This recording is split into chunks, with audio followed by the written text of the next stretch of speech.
Salut à tous. Avant de commencer le sujet d'aujourd'hui, je voulais déjà remercier toutes les personnes qui regardent mes vidéos, qui commentent en dessous, qui like. Ça aide la chaîne. Actuellement, elle stagne entre 910 et 920 abonnés, mais peu importe. Voilà. Si vous n'êtes pas encore abonné, abonnez-vous si mes vidéos vous plaisent. Sinon, passez votre chemin. Mais voilà. Donc merci à tous. C'est vraiment cool. Je suis très content d'avoir beaucoup de commentaires, enfin même quasiment que des commentaires pertinents et bienveillants. Deuxième point, si vous avez envie que je traite certains sujets ou certains articles que vous voyez passer et que moi j'ai pas vu ou qui attirent pas mon attention, n'hésitez pas à me contacter directement. Alors vous pouvez me contacter directement sur Twitter notamment. Vous avez mon lien qui est ici. C'est le réseau social que j'utilise le plus, que je consulte le plus en fait. Donc n'hésitez pas à m'envoyer des MP ou directement dans les commentaires des vidéos et me soumettre, si vous voulez, des sujets ou des articles que je puisse traiter. Merci à tous. Allez, on attaque le sujet du jour. Alors le sujet du jour, on revient encore sur les atteintes à la liberté de notre gouvernement, les atteintes à nos libertés. Donc après, en janvier-février, les deux premières lois qui filtraient les accès aux sites internet pour les mineurs, que ce soit les accès au porno ou les accès aux réseaux sociaux. Donc filtrer les accès par une limite d'âge, ce qui impose, qui implique forcément de tester tout le monde, et donc que quelque part dans le monde se trouvent des ordinateurs qui associent les identités réelles des gens avec leur navigation Internet, accessible bien évidemment par les forces de l'ordre. Donc ça, c'est les premières lois qu'ils ont passées. Ensuite, la loi dans les JO 2024 pour institutionnaliser la vidéosurveillance algorithmique, l'utilisation des drones pour la gestion de l'ordre public à grande échelle, sur les grosses manifestations. Voilà, donc là aussi, on attaque bien les libertés.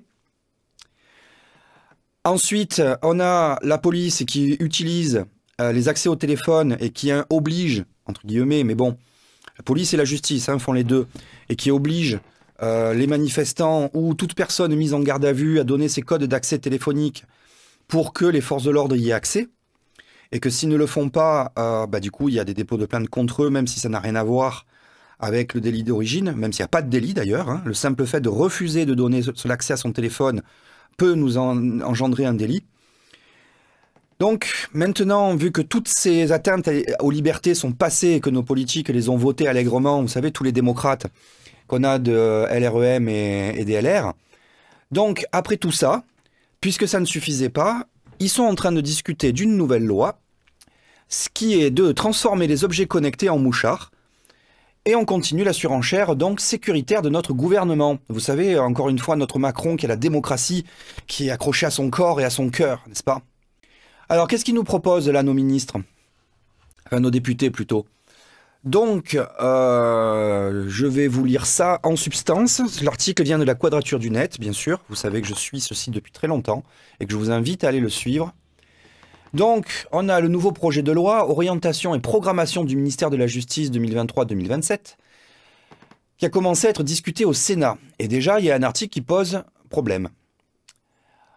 Au milieu de la disposition qui vise à entériner pêle-mêle les interventions à distance des médecins en cas de prolongation de la garde à vue et des interprètes dès le début de la garde à vue ou l'extension des possibilités de perquisition de nuit à des crimes de droit commun, et créer un nouvel outil d'enquête permettant d'activer à distance les appareils électroniques d'une personne à son insu pour obtenir sa géolocalisation en temps réel ou capter des images et des sons. En clair, il s'agira par exemple pour les enquêteurs judiciaires de géolocaliser une voiture en temps réel à partir de son système informatique, d'écouter et d'enregistrer tout ce qui se dit autour d'un micro d'un téléphone, même sans appel en cours, ou encore d'activer une caméra d'un ordinateur pour filmer ce qui est dans le champ de l'objectif, même si elle n'est pas allumée par son propriétaire.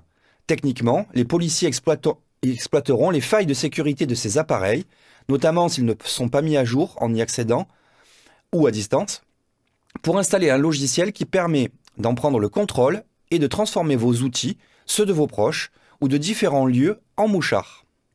Rien que ça. Pour justifier ces atteintes graves à l'intimité, le ministère de la Justice invoque la crainte d'attirer l'attention des délinquants faisant l'objet d'enquêtes pour des faits de criminalité organisée, de révéler la stratégie établie ou tout simplement parce qu'elle exposerait la vie des agents chargés de cette mission, en installant les outils dans l'enquête. En somme, il serait trop risqué ou compliqué pour les agents d'installer des micros et des balises physiques, donc autant se servir de tous les objets connectés puisqu'ils existent. Pourtant, ce prétendu risque n'est appuyé par aucune information sérieuse ou exemple précis.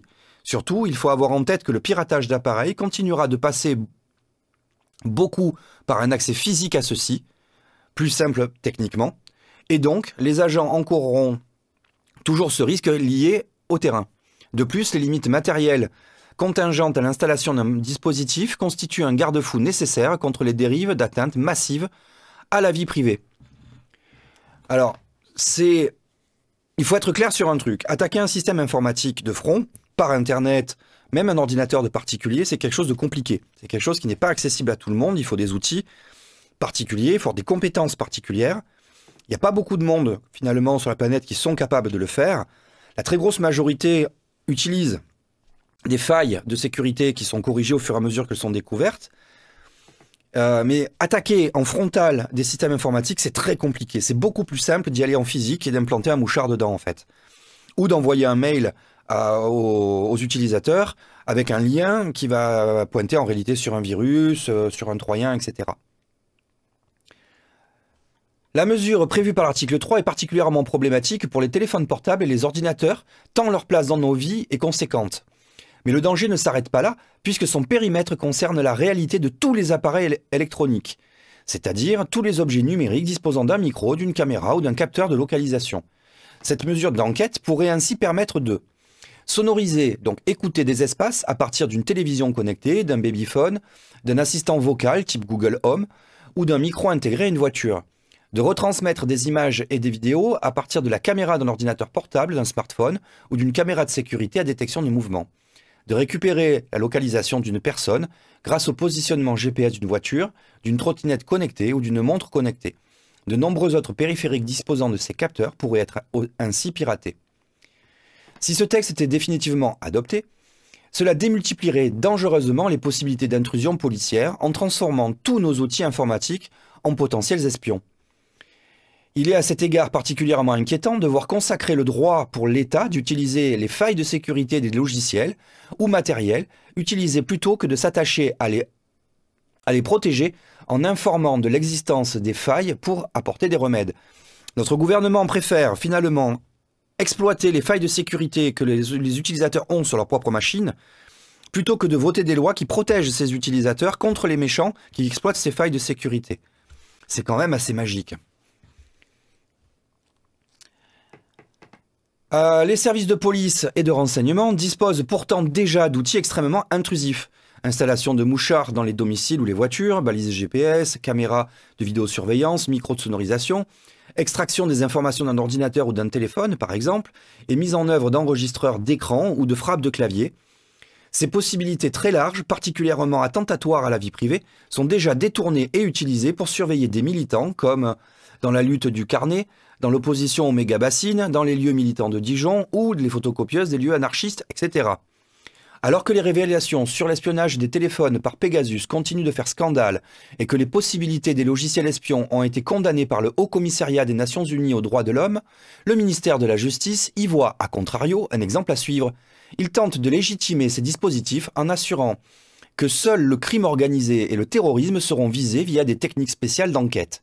Alors il ne faut pas être dupe les gens. Là-dessus, ça commence toujours comme ça.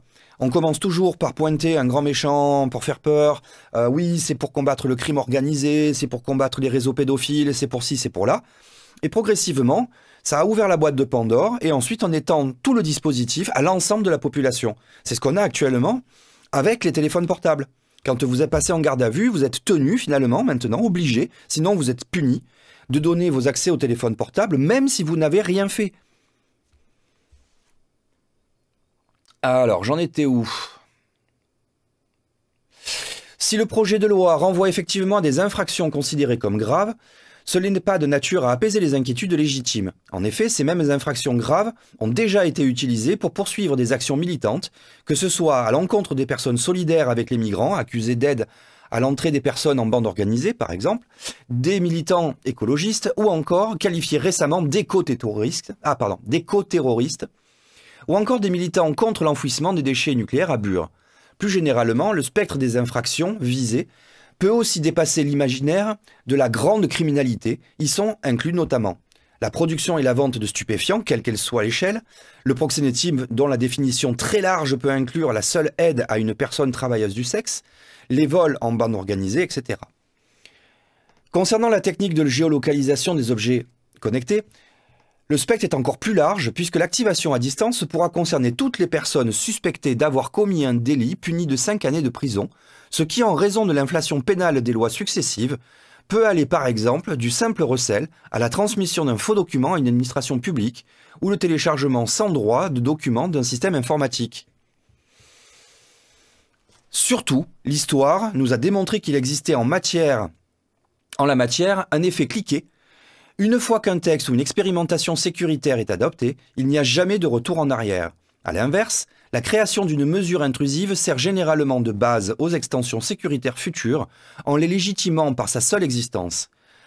Un exemple fréquent est d'étendre progressivement des dispositions initialement votées pour la répression d'un crime choquant à d'autres délits. Ce que je disais tout à l'heure.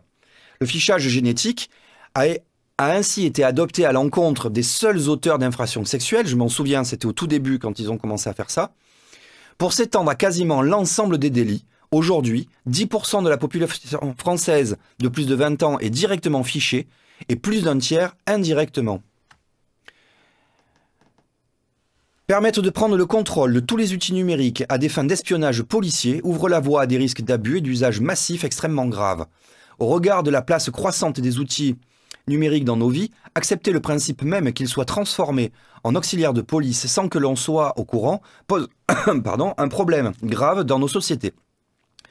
Il s'agit d'un pas de plus vers une dérive totalitaire qui s'accompagne au demeurant d'un risque élevé d'autocensure pour toutes les personnes qui auront, de plus en plus légitimement, peur d'être enregistrées par un assistant vocal, que leur trajet soit pisté et même que la police puisse accéder aux enregistrements de leur vie.